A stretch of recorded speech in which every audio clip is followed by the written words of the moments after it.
یہ سارے چکر بازیاں آپ کر دیں تے مڑ کے سانو پاکستانیت دا سبق دے دیں. سانو پتہ ہے اس دور میں میں اور ہے جام اور ہے جم اور ساکی نے بنا کی روش لطف ستم اور مسلم نے بھی تعمیر کیا اپنا حرم اور. کیوں جی؟ ہاں جی یہ سارا کچھ سانو پتہ ہے. گفتار سیاست میں وطن اور ہی کچھ ہے. اقبال کہندا ہے گفتار سیاست میں وطن اور ہی کچھ ہے اور ارشاد نبوت میں وطن اور ہی کچھ ہے. اس واسطے میں حدیث پاک مکمل کراں جڑی فتنے والی سی, بس میری گفتگو ختم. حضور نے فرمایا دوسرا والآخر اسود و مربادن, فرمایا ایک دل تو سفید ہے, زمین آسمان جب تک کھڑے انہوں کوئی فتنہ نقصان نہیں کرے گا. دوسرا دل جڑا کالا سیاہ ہے اور سوادی طرح ہے, اور کلکوز مجیخن اس برتن کی طرح جس کو اوندا کر دیا جائے ایسے. لا یعرف معروفا ولا ینکر منکرا الا ما اشرب من ہواہ. بس اے گل ہے جڑی سمجھ لو کہ تسی کسی نہ حضور دی عزت دی گل کردے ہو تے انہوں سمجھ کیوں نہیں آندی, تسی ناموس رسالت دی گل کردے ہو سمجھ کیوں نہیں آندی. کیوں جی؟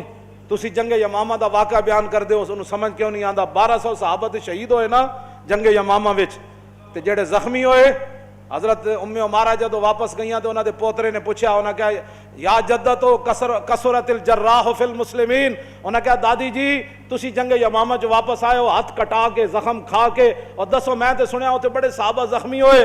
تے آپ نے فرمایا پترا کی پوچھدا, ما یصلی ما خالد ابن الولید من المہاجرین والانصار الا نفر یسیر. فرمایا پترا کی پوچھدا, میں اتھے ویکھیا کہ ہزاراں صحابہ کٹے ہوئے جسم دے نال شدید زخمی خیمے پے ہوئے سن, 10 تو 15 صحابہ صرف خالد بن ولید نہ با جماعت نماز پڑھ دے. اتنی وڈی جنگ صحابہ کی تھی, جڑے شہید ہوئے ہوتے 1200 ورنہ تے زخمی بچے ہی کوئی نہیں. اے خالد بن ولید نہ جڑے پڑھ دے سن وہ بھی زخمہ نال چور چور سن, لیکن خیمے تو چل کے تے جتھے خالد بن ولید نماز پڑھاندے سن اتنی جگہ وچ وہ پہنچ جاندے سن چل کے بس, ورنہ خالد بن ولید خود بھی شدید زخمی سن. ہاں صحابہ کہندے نہ یہ جنگ اسے کدی پہلے لڑی نہ کدی بعد وچ لڑی, جنگ یمامہ. تو اس واسطے جنگ یمامہ بھی کسی کو سمجھ نہ آئے, رسول اللہ کو جو لوگوں نے پتھر مارے وہ بھی سمجھ نہ آئے, رسول اللہ کا جنگوں کے اندر تشریف لے جانا بھی سمجھ نہ آئے, اور حضور کا پوری دنیا سے ٹکر لے لینا یہ بھی سمجھ نہ آئے, اور صحابہ کے ٹکڑے ہو جانا یہ بھی سمجھ نہ آئے, جنگ قادسیہ بھی اس کو سمجھ نہ آئے, یرموک بھی نہ آئے, کربلا بھی نہ آئے. چلتے چلتے 1857 تک بہادر شاہ ظفر کے ساتھ جو کچھ ہوا وہ بھی سمجھ نہ آئے, مساجد کے ساتھ جو کچھ ہوا وہ بھی سمجھ نہ آئے, کالے پانی میں ہمارے بزرگوں کے ساتھ جو کچھ ہوا وہ بھی سمجھ نہ آئے, 1953 کی تاریخ میں جو کچھ ہوا وہ بھی سمجھ میں نہ آئے. تو پھر حضور نے کیا فرمایا کہ جب انسان کا دل کالا ہو جاتا ہے نا, اوندے برتن کی طرح وہ ہو جاتا ہے, تو لا یعرف معروفا ولا ینکر منکرا, نہ اس کو کسی اچھائی کا پتہ چلتا ہے نہ اس کو کسی برائی کا پتہ چلتا ہے. اللہ, ہاں یہ بات ضرور ہے, الا ما اشرب من ہواہ, ہاں جو خواہشات کا بندہ ہو جاتا ہے, جو خواہشات اسے پلائی جاتی ہے, آج فلانا ڈرامہ دیکھنا ہے, آج فلاں فلم دیکھنی ہے, آج اتنا حرام کمانا ہے, آج 2 نمبر مال بیچنا ہے, آج سود کھانا ہے, آج رشوت لینی ہے, آج مسلمان جو ہے سویرے میرے دفتر میں ایک ایسی فائل آنی ہے جس کے اندر لاکھوں روپے میں نے کمانے ہیں, یہ ساری چکر بازیاں وہ کرے گا. الا ما اشرب ما ہواہ, ہاں جو خواہشات اسے پلا دی گئی ہیں وہ خواہشات کے پیچھے پیچھے چلے گا, نہ اس کو اسلام سمجھ آئے گا نہ اس کو دین سمجھ آئے گا, نہ مسئلہ ناموس رسالت سمجھ آئے گا نہ مسئلہ ختم نبوت سمجھ آئے گا. خدا کا شکر ادا کریں کہ کم از کم حضور کی عزت کا مسئلہ آپ کو سمجھ آیا. ہاں جی, آپ کے دل سے سفید ہیں, سیاہ نہیں ہوئے. ہاں جی, تو جس کو سمجھ نہیں آتا آپ بس بات صرف بتا دیا کریں, آپ کے اور میرے بس میں نہیں ہے. اس کے بارے میں تو حضور فرما گئے کہ لا یعرف معروفا ولا ینکر منکرا, نہ اس کو اچھائی کا پتہ چلے گا نہ اس کو برائی کا پتہ چلے گا. بس اتنا ہی میرا پیغام ہے, لیکن ہر ایک اپنے خون اور اپنے پیشے کا اظہار ضرور کرے گا. ہاں جی, کیوں جی؟ ہاں توجہ, توجہ, یہ بات میں نے ایسے نہیں کی ہے. حضرت محمود غزنوی نے ایک دن فرمایا کہ میں حضرت خضر علیہ السلام کی زیارت کرنا چاہتا ہوں. ایک غریب آدمی کھڑا ہوا, وہ کہنے لگا میں آپ کو زیارت کرا دیتا ہوں, لیکن ایک شرط ہے, میں غریب ہوں, 6 مہینے کا خرچہ آپ کو دینا ہوگا میرے بچوں کا. اس نے کہا ٹھیک ہے. 6 مہینے کے بعد محمود غزنوی نے اس کو بلایا. ہاں جی, خضر علیہ السلام کی ملاقات کا کوئی وظیفہ مکمل ہوا. اس نے کہا جی کچھ وظیفے الٹ ہو گئے، 6 مہینے اور چاہیے۔ اس نے کہا ٹھیک ہے۔ سال کے بعد اس کو پھر حضرت محمود غزنوی بلایا، فرمایا ہاں جی خضر علیہ السلام نہ کوئی میری ملاقات دا امکان پیدا ہویا، تسی وظیفے جو کر رہے ہو دریا دے کنارے۔ انہوں نے کہا جی میں کہاں، خضر علیہ السلام کہاں، میں نے تو آپ کے ساتھ جھوٹ بولا ہے، غریب آدمی تھا تو پیسے میرا روٹی پانی چل گیا 1 سال۔ تو محمود غزنوی کا مجلس لگی ہوئی تھی، ہزاروں لوگ موجود تھے، غوث بھی تھے، کتب بھی تھے، ابدال بھی تھے، محدث بھی تھے، مفسر بھی تھے۔ تو اس نے اپنے ایک وزیر کی طرف اشارہ کر کے کہا بتاؤ بھائی جو بادشاہ سے جھوٹ بولے اس کی کیا سزا ہے؟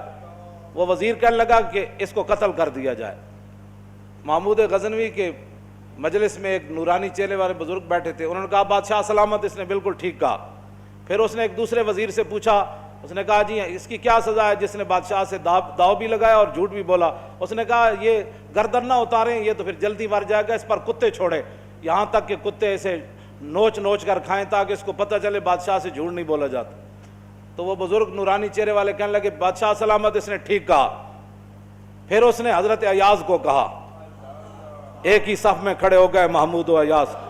حضرت ایاز کو کہا کہ ہاں جی آپ بتائیں۔ اس نے کہا بادشاہ سلامت، ایک غریب آدمی تھا، اس کے جھوٹ بولنے سے آپ کے وقار میں کوئی کمی نہیں آئی، اور 1 سال پیسے دینے سے آپ کے خزانے میں کوئی کمی نہیں ہے، یا آپ اس کو معاف کر دیں۔ وہ نورانی چہرے والا بزرگ کہنے لگا بادشاہ سلامت بالکل اس نے ٹھیک کہا۔ محمود غزنوی نے ان بزرگوں کو قریب بلایا، انہوں نے کہا یہ کیا بات ہے، جو گردن اتارنے کا کہتا ہے وہ بھی ٹھیک ہے، جو یہ کہتا ہے کہ کتے چھوڑ دیا جائے وہ بھی ٹھیک ہے، جو معافی کرتا ہے۔ اس نے کہا کہ جس نے کہا نا گردن اتار دو، یہ اس کا خاندان تھا کسائی، تو اس نے اپنے خاندان کا اظہار کیا ہے، گردنیں اتارنے کے عادی ہیں، اور کہا کہ غلطی تو تیری ہے جیسے تو نے ایسے لوگوں کو وزیر بنایا۔ اس نے کہا جس نے کتوں کا کہا نا کتے چھوڑو، اس کے آباء و اجداد بادشاہوں کے کتے نہلایا کرتے تھے۔ اس نے اپنے خاندان کا اظہار کیا ہے، اس نے اپنی فطرت اپنے خون کا بتایا ہے، اور کہا کہ رہ گیا ایاز تو یہ سید ہے، اور سید کربلا میں لٹے بھی گئے تو اف نہیں کی، اپنا سودا بیچ کر بازار سونا کر گئے، کون سی بستی بسائی تاجران آل بیت۔ کیوں جی کہا یہ سید ہے۔ جب یہ کہا نا یہ سید ہے تو محمود غزنوی کرسی پر کھڑا ہو گیا، وہ کہنے لگا ایاز تو نے آج تک بتایا ہی نہیں میں آل رسول ہوں، اتنا ظلم کیا تو نے بتایا ہی نہیں آج تک۔ تو حضرت ایاز فرمانے لگے کہ اچھا میرا راز ان بزرگوں نے کھولا تو میں بھی آپ کے سامنے ایک راز کھولنا چاہتا ہوں۔ انہوں نے کہا جی وہ کیا ہے؟ انہوں نے کہا یہ جو بزرگ ہے نا یہ خود حضرت خضر علیہ السلام ہے۔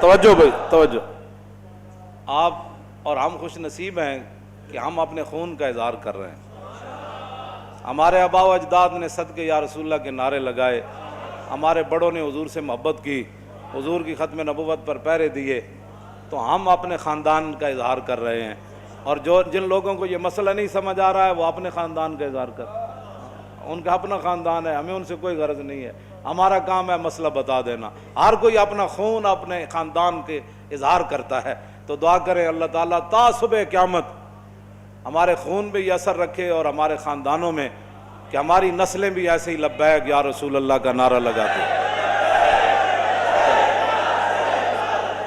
مزید ویڈیوز اور اپڈیٹس کے لیے یوٹیوب پر علامہ Khadim Hussain Rizvi official channel subscribe کریں اور بیل آئیکن پر بھی کلک کریں۔